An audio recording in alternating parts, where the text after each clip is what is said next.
Hello, little dreamers, and welcome to our story time. Snuggle up in your blankets, close your eyes, and get ready for a magical tale tonight. We're visiting a kind and gentle girl named Cinderella.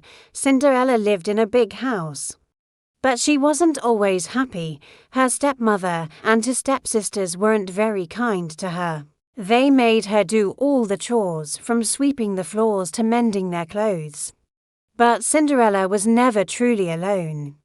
She had a secret family of furry and feathered friends who lived with her. There was Gus, a cheerful little mouse with a big heart and an even bigger appetite. His best friend was Yak, a clever and brave mouse who was always looking out for Cinderella.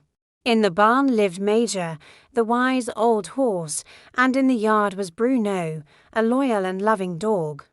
And of course, there were the little bluebirds who sang sweet songs to her every morning from her windowsill.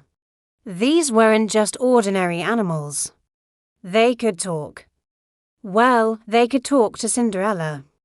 They understood her every word, her every sigh, and her every smile. "Don't you worry, Cinderly," Yak would squeak, perched on her shoulder as she scrubbed the floors. "We're here for you." Gus would nod, his cheeks full of cheese he'd found. "We'll help." He'd chirp one day. An invitation arrived from the royal palace. The king was throwing a grand ball.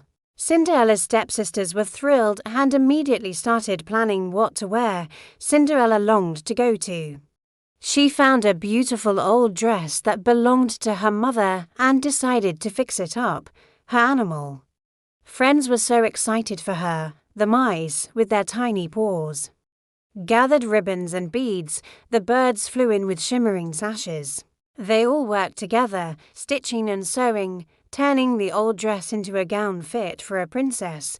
When Cinderella put it on, she looked absolutely radiant. "Oh, you're so beautiful." The bluebirds sang, but when her stepsisters saw her, they were filled with jealousy. They tore her dress, ripping the ribbons and scattering the beads. Heartbroken, Cinderella ran to the garden, crying. Her little friends gathered around her, trying to comfort her. "It's not fair," she sobbed, and her animal friends couldn't agree more. Just then, a magical shimmer filled the garden. A kind woman with a sparkling wand appeared. It was her fairy godmother. "Don't you cry, my dear," she said with a gentle smile. With a wave of her wand and a bibbidi-bobbidi-boo, she transformed a pumpkin into a grand coach, the mice into majestic horses, Major into a coachman, and Bruno into a footman. And for Cinderella, she created the most breathtaking ball gown you've ever seen, with tiny, sparkling glass slippers. Cinderella had a wonderful time at the ball and danced with the handsome prince. But as the clock neared midnight, she had to rush away, leaving behind one of her glass slippers. The prince found it and vowed to find the girl who fit the slipper. When he came to Cinderella's house, her animal friends helped her get out of her locked room just in time. The slipper fit perfectly. Cinderella and the prince lived happily ever after. And her talking animal friends, they all moved into the castle with her, living in the grandest mouse holes and the coziest stables, forever by her side. Now it's time to drift off to sleep. May your dreams be as magical as Cinderella's story. Good night.